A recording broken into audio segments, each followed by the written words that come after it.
நம்ம சின்ன வயதுல பார்த்த ஒரு விண்வெளி அதிசயம் தான் இந்த நிலா. இது ஆயிரக்கணக்கான வருஷமா ஒரு மர்மமான பொருளா தான் காணப்பட்டிருக்கு. இந்த பழைய நாகரிகங்கள்ல கூட இந்த நிலாவை ஒரு தெய்வமா தான் வழிபட்டு வந்திருக்காங்க. பட் இந்த சயின்ஸ் அண்ட் டெக்னாலஜி வளர்ந்த பிறகு நிலா அவ்வளவு தூரம் நிலாவுக்கு பைத்து வரையிலுமான்ற ஒரு கேள்வியை மனுஷன் எழுப்பி தற்ப நிலாவுக்கே மனிதன் பைத்து வரான். 50 ஆண்டுகளுக்கு பிறகு நிலாவுக்கு திருப்பவும் மனிதன் டிராவல் பண்ணியிருக்கான். ஏப்ரல் 2ஆம் தேதி அமெரிக்கா ஒரு விண்கலத்தை லான்ச் செஞ்சிருந்தது. இந்த மிஷின் பேர் ஆர்டிமிஸ் 2. இது நாசாவில் நடத்தப்படுற ஆர்டிமிஸ் திட்டத்தின் 2வது மனித மிஷின். ஆர்டிமிஸ் 2 திட்டம்டா என்ன, இதுல என்னென்ன டெக்னாலஜி பயன்படுத்தப்பட்டிருக்கு, இந்த விண்வெளி வீரர்கள் எப்படி டிராவல் பண்றாங்க, நாசாட அடுத்த பிளான் என்ன, இது எல்லாத்தையும் டீட்டெயிலா தெளிவா பார்க்க போறோம். அதுக்கு முதல் வணக்கம் வியூவர்ஸ், நான் உங்கள் மிஸ்டர் ஹாரிஸ். இது சம்பந்தமான informative videos, current updates, analysis பண்ணா இந்த மிஸ்டர் ஹாரிஸ் யூடியூப் சேனலை சப்ஸ்கிரைப் பண்ணிக்கொள்ளுங்க. அதோட பெல் ஐக்கனை கிளிக் பண்ணி ஆல் ஆப்ஷன்ல வச்சுக்கொள்ளுங்க. அப்போ அந்த வீடியோஸ் உங்களுக்கு தொடர்ச்சி நோட்டிஃபிகேஷன் வந்து கொண்டிருக்கும். நான் யாரும் பர்சனலாக ஃபாலோ பண்ணிச்சா இன்ஸ்டாகிராம், ஃபேஸ்புக், டிக்டாக் பேஜஸ்ல மிஸ்டர் ஹாரிஸை ஃபாலோ பண்ணிக்கொள்ளுங்க. வாங்க ஃபுல் வீடியோக்குள்ள போகலாம்.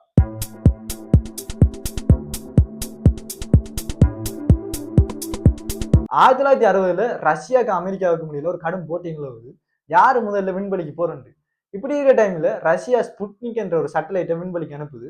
அதுக்கப்புறம் கொஞ்ச காலத்தால யூரி கேஹாரினை விண்வெளிக்கு அனுப்புது. இவர் தான் முதல்ல விண்வெளிக்கு சென்ற முதல் மனிதர். இதை பார்த்த உடனே அமெரிக்கா ஒரு ஷோக் ஆகுது. ஷோக் ஆகி அமெரிக்காவில் அந்த டைம்ல ஜனாதிபதியா இருந்தார் ஜோன் எஃப் கெனடி. இவர் சொல்றாரு, இந்த தசாப்தத்துக்குள்ள நாங்களும் நிலவுக்கு மனிதர்களை அனுப்புவோம்னு சொல்றாரு. இதுதான் அப்போலோ மிஷின் ஆரம்பம். 1969 உலக மக்கள் எல்லாருமே டிவிக்கு முன்னால் இருக்காங்க. அப்போலோ 11 லான்ச் ஆகுது. நிலாம்ஸ்ட்ராங்கும் பஸ் அல்ட்ரினும் நிலவுல தரையிறங்குறாங்க.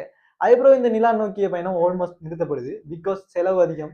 ஸ்பேஸ் ஷட்டில் மாஸ் நோக்கி அவங்களோட பயணத்தை தொடங்குறாங்க. சொல்லப்போனா 1972க்கு பிறகு இந்த நிலா நோக்கிய பயணம் ஆல்மோஸ்ட் நிப்பாட்டப்பட்டது. பட் இப்பவும் ஒரு கம்பேக் கொடுத்து இதை திருப்பவும் தொடங்கியிருக்காங்க. இதை திருப்பவும் தொடங்குறதுக்கு சில ரீசன்ஸ் இருக்கு. முதலாவது நிலாவில் இருக்கிற ரிசோர்ஸ். 2வது global competition. China, India, Russia, US இந்த நாடு இருக்கிற ஒரு குளோபல் காம்படிஷன். 3வது மாஸ் மிஷினுக்கு இந்த நிலா நோக்கிய பயணம் ஒரு பேஸா இருக்கும் என்று திருப்பவும் தொடங்கியிருக்காங்க. இப்படி இருக்கிற டைம்ல இந்த நிலாவில் பயணத்தை ஸ்டார்ட் பண்றதுக்கு நாசா லான்ச் பண்ணதுதான் இந்த ஆர்டிமிஸ் திட்டம். ஆர்டிமிஸ் திட்டத்துல நோக்கங்களாக முதலாவது நிலாவில் ஒரு பேஸ் அமைக்கிற, நிலாவில் மனுஷனை திருப்பவும் அனுப்புற, மாஸ் மிஷினுக்கு மனிதன் அனுப்புற, சிஸ்டம் டெஸ்ட், இதுகளுக்காக தான் திருப்பவும் இந்த ஆர்டிமிஸ் திட்டத்தை தொடங்கியிருக்காங்க. அதுக்கப்புறம் இந்த ஆர்டிமிஸ் திட்டம் 3 பார்ட்டா இருக்கு. முதலாவது ஆர்டிமிஸ் 1, ஆர்டிமிஸ் 2, ஆர்டிமிஸ் 3. ஆர்டிமிஸ் 1ன்றது ஒரு டெஸ்டிங். ஆர்டிமிஸ் 2ன்றது மனிதர்களை நிலவுக்கு அனுப்பி டெஸ்ட் பண்ற. ஆர்டிமிஸ் 3ன்றது மனிதர்களை நிலவுல தரையிறக்குற. இந்த இதுக்காக வேண்டி, இந்த ஆர்டிமிஸ் திட்டத்துக்காக வேண்டி நாசா உருவாக்குன ஒரு ராக்கெட் தான் எஸ்எல்எஸ், ஸ்பேஸ் லான்ச் சிஸ்டம். இது ஒரு சக்தி வாய்ந்த ஒரு ராக்கெட்டாக காணப்படுது. இதுல பவர் 8 மில்லியன் பவுண்ட்ஸ் த்ரெட்ஸ்.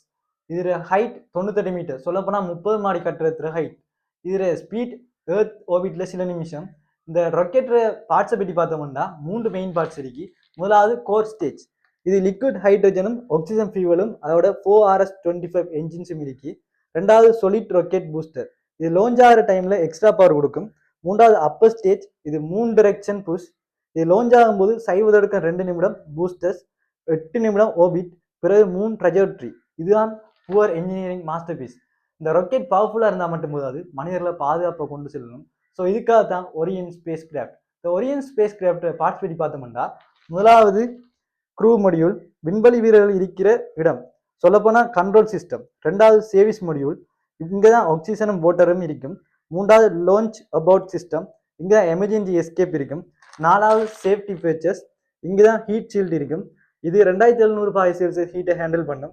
அதோட ரேடியேஷன் ப்ரொடக்ஷன், ஆட்டோமேட்டிக் வெரிஃபிகேஷன், இப்படி டீப் ஸ்பேஸுக்கு ஏற்ற மாதிரி ஸ்பெஷலாக டிசைன்ஸ் பண்ணப்பட்டிருக்கு. இந்த ஆர்டிமிஸ் 2 திட்டத்தில் 4 விண்வெளி வீரர்கள் போயிருக்காங்க. முதலாவது ரைட் வைஸ்மன், இவர் தான் கொமாண்டர். 2வது விக்டர் குளோவர், இவர் முதலாவது கருப்பினத்த விண்வெளி வீரர். 3வது கிறிஸ்டினா கோச், இவர் தான் நிலாவுக்கு சென்ற முதல் பெண். 4வது ஜெரமி கன்சன், இவர் தான் கனேடிய விண்வெளி வீரர். இப்படி இவங்க எல்லாரும் போயிருக்காங்க. இவங்க எல்லாருமே பல ஆண்டுகள் ட்ரைனிங் பெற்றிருக்காங்க. அடுத்தது பாப்போம் இவங்க எப்படி மூணுக்கு போறாங்கன்னு. முதலாவது ஸ்டெப் 1 லான்ச், அதாவது ஏர்த்துல இருந்து லான்ச் ஆவாங்க. ஸ்டெப் 2 எர்த் ஆர்பிட், சில நேரம் எர்த் ஆர்பிட்ல. Step 3 translunar injection, 3 direction push. Step 4 moon ஃபிளைவை, அதாவது மூணை சுற்றி வருவாங்க. ஸ்டெப் 5 ரிட்டர்ன் டு எர்த், அதாவது ஹை ஸ்பீட்ல ரீஎன்ட்ரி கொடுப்பாங்க. இவங்களோட ஜேர்னி 10 நாள் தான். இவங்க டெஸ்ட் செய்ய தான் போறாங்க. சொல்லப்போனா ஒரு டெஸ்ட் மிஷின் தான். இல்ல இவங்க என்னென்ன டெஸ்ட் செய்வாங்கன்னா, முதலாவது லைஃப் சப்போர்ட் சிஸ்டம். எக்ஸாம்பிளுக்கு ஆக்சிஜன், வாட்டர், டெம்பரேச்சர், இதுல செக் பண்ணுவாங்க. ரெண்டாவது நேவிகேஷன், அதாவது டீப் ஸ்பேஸ்ல ட்ராக்கிங். மூன்றாவது கம்யூனிகேஷன், அதாவது எர்த்துக்கு சிக்னல். நான்காவது ஹியூமன் என்டியூரன்ஸ், இதுல விண்வெளி வீரர்கள் ஹெல்த்தை செக் பண்ணுவாங்க. இப்படி ஃபியூச்சர் லேண்டிங் தேவையான அனைத்தையுமே டெஸ்ட் பண்ணுவாங்க. இந்த மிஷின் ஒரு சாதாரண மிஷின் இல்லை, ஒரு பெரிய சேலஞ்சான மிஷின் தான். Because radiation, extreme temperature, communication delay, reentry heat, இப்படி இதுல ஒரு ஸ்மால் மிஸ்டேக் ஆனா கூட மிஷன் ஃபுல்லாக ஃபெயிலியர் ஆகிடும். இது சொல்லப்போனா ஒரு மனித குலத்தின் அடுத்த பரிணாமம் என்று சொல்லலாம். அடுத்த முக்கியமான விஷயம், நாசாட அடுத்த பிளானான ஆர்டிமிஸ் 3 பற்றி கொஞ்சம் பார்ப்போம். இந்த பிளான்ல தான் மனுஷன் திருப்பவும் நிலாவில் தரையிறங்க போறான். இது 1969 அப்ளோ மாதிரி இல்லாம இன்னும் அட்வான்ஸா, இன்னும் ஹிஸ்டரிக்கலா இருக்க போகுது. இதுக்கான ஒரு ரியர்சல் தான் இந்த ஆர்டிமிஸ் 2. இதுல ஒரு சாதாரண விசிட் இல்லை. இந்த ஆர்டிமிஸ் 3 ஒரு நிறைய ஒரு விஷயம் கலந்து கொண்டாக காணப்படுது. இது சொல்லப்போனா ஒரு லாங் டைம் ஸ்டேக்குரிய ஒரு ஆரம்பம் இதை சொல்லிக் கொள்ளலாம். இந்த ஆர்டிமிஸ் 3ல நிறைய சிஸ்டம் பயன்படுத்தப்படுது. முக்கியமா மெயினா 3 சிஸ்டம் பயன்படுத்தப்படுது. அதாவது SLS ராக்கெட் ஏர்த்துல இருந்து லான்ச் ஆகும். ரெண்டாவது ஒரியன் கேப்சூல், இதுல விண்வெளி வீரர்கள் பயணம் செய்வாங்க. மூன்றாவது ஹியூமன் லேண்டிங் சிஸ்டம், இதை HLS என்று சொல்லலாம். இதுதான் மூன் லேண்டிங் வெஹிக்கிள். ஒரியன் நேரடியா இதுல லேண்ட் ஆகாது, அது மூன் ஆர்பிட்ல இருக்கும். HLS தான் கீழே போகும். இப்படி இவங்க இறங்கி சயின்டிபிக்கா experiments, soil sample collection, technology testing, இப்படி இதுகளை செய்வாங்க. இது மாஸ் மிஷினுக்கு ஒரு ப்ரிப்பரேஷன் என்றே சொல்லிக் கொள்ளலாம். மாசுக்கு போறது மூணு ஒரு ப்ராக்டிஸ் கிரவுண்ட் தான். 3 to மாஸ் தான் இவங்களோட உண்மையான ஃபியூச்சர் பிளானு. மூணுல லேண்ட் ஆகிற ஈஸி இல்லை. அங்கே எக்ஸ்ட்ரீம் கோல்டா இருக்கும், ரேடியேஷன், கம்யூனிகேஷன் டிலே ஆகும், டஸ்ட் இருக்கும், எல்லாமே ஒரு ரிஸ்கான விஷயமா தங்காமப்படுது. 1969 நிலாவுக்கு மனிதன் போனான், இப்ப பெய்த்து வாரான், இனி தங்குவான். இது ஒரு சயின்ஸ் ரீதியான ஒரு வளர்ச்சியாக சொல்லிக் கொள்ளலாம். இப்ப நிலாவுக்கு போறது அவங்களோட கோல் இல்லை.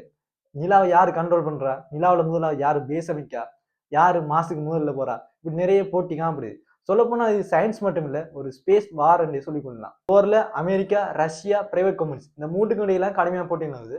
இல்ல அமெரிக்காவோட plan Artemis program, moon base, Mars machine.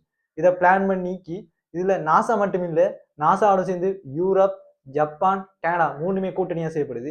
இப்படி ஒரு பக்கம் இருந்தாலும் இன்னொரு பக்கம் சைனாவும் சைலண்டா காய் நகர்த்துது. 2030 இடையில நிலாவுக்கு ஆள் அனுப்புறதுக்கு பிளான் பண்ணிக்கி மூன்ற சாம்பிள்ஸ் எல்லாம் எடுத்து வச்சிருக்கி. இதுக்கு ரஷ்யாவும் கூட்டணியா செய்யப்படுது.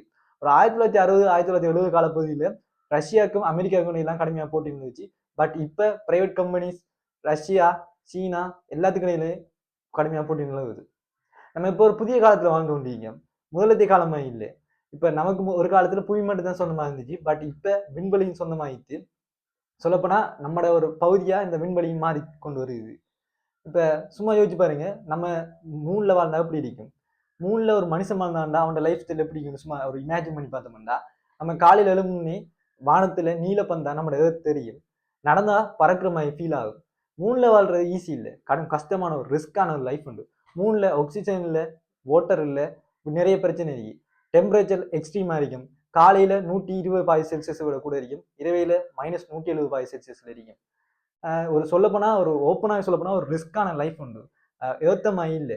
இப்ப நீங்க யோசிக்கலாம், புவி மூணுல வாட்டர் இல்ல, ஆக்சிஜன் இல்லாட்டி எப்படி வாழ்றேன்ட்டு. மூணுல சவுத் போல் இருக்கும், அங்க ஐஸ்ல மெல்ட் பண்ணி எடுக்கலாம்.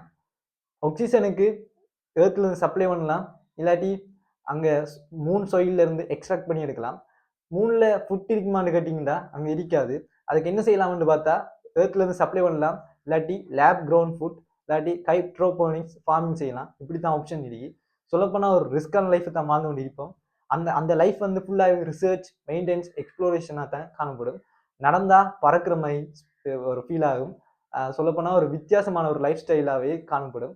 ஒரு காலத்துல நிலாவுக்கு எப்படி போறேன்னு யோசிச்சான், அது இப்போ போக தொடங்கினான். இப்போ வாழவே ஸ்டார்ட் பண்ணுறதுக்கு பிளான் பண்ணிட்டான்.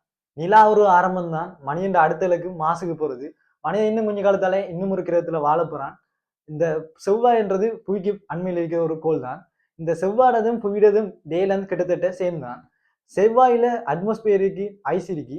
பட் இந்த மாசுக்கு போறது ஈஸி இல்லை, கடும் ஒரு டேஞ்சரஸான விஷயம். இந்த மாசுகிற டிஸ்டன்ஸ் 225 மில்லியன் கிலோமீட்டர். இந்த மாசுக்கு போறதுக்கே 6 to 9 மாதம் டிராவல் பண்ணணும். 6 to 9 மாதம் டிராவல் பண்றது ஈஸி இல்லை, ஒரு கடும் கஷ்டமான விஷயம். ஸ்பேஸ்ல 6 மாதம் இருக்கிறதெல்லாம் ஒரு கடுமையான கஷ்டமான விஷயம். இதுக்கு போற வழியிலேயே radiation exposure, food, water supply, zero gravity effect, mental stress, இப்படி நிறைய பிரச்சனை வரும். மாஸ்ல ஆக்சிஜன் இல்லை, வாட்டர் இல்லை. ஆக்சிஜனுக்கு CO2 கன்வெர்ட் பண்ணுவாங்க, வாட்டருக்கு ஐஸ்ல இருந்து எக்ஸ்ட்ராக்ட் பண்ணி எடுப்பாங்க, ஃபுட்டுக்கு லேப் ஃபுட், ஹைட்ரோப்ரோனிக்ஸ் இதுகளை தான் யூஸ் பண்ணுவாங்க. இது ஃபுல்லாகவே சயின்ஸ் தான். இன்னும் கொஞ்ச காலத்துல மனிதன் ஒரு பேக்கப்பா இந்த மாசை வச்சுக்கொள்வான். மாசுக்கு போனாலும் ரிட்டர்ன் பண்றது கடும் கஷ்டம். ஹெல்த் இஷ்யூ ஆகலாம், எக்யூப்மெண்ட்ஸ் ஃபெயில் ஆகலாம், இப்படி நிறைய பிரச்சனைகள் வரலாம். ஒரு பிரச்சனை வந்தாலும் மனிதன் இல்லாம போறதுக்கு சான்ஸ் இருக்கு. ஆரம்பத்துல மனிதன் கோயில வாழ்ந்தான், அதுக்கப்புறம் நிலாக்கு போனான், இன்னும் கொஞ்ச காலத்தால இன்னும் ஒரு கிரகத்துல வாழ்வான். இது ஃபுல்லாவே சயின்ஸ் அண்ட் டெக்னாலஜியோட டெவலப்மெண்ட் தான். மனிதன் ஃபுல்லாவே ஒரு ஜேர்னி மாதிரி பயணம் செஞ்சு கொண்டிருக்கான். இது மனித வரலாற்றின் இன்னும் ஒரு சாப்டராக நம்ம சொல்லிக்கொள்ளலாம். இந்த வீடியோ எல்லாருக்கும் யூஸ்ஃபுல்லா இருக்கும் நம்புறேன். இந்த வீடியோ பிடிச்சிருந்தா லைக் பண்ணுங்க, ஷேர் பண்ணுங்க, கமெண்ட் பண்ணுங்க. இன்னும் ஒரு வீடியோவில் உங்களை சந்திக்கிறேன்.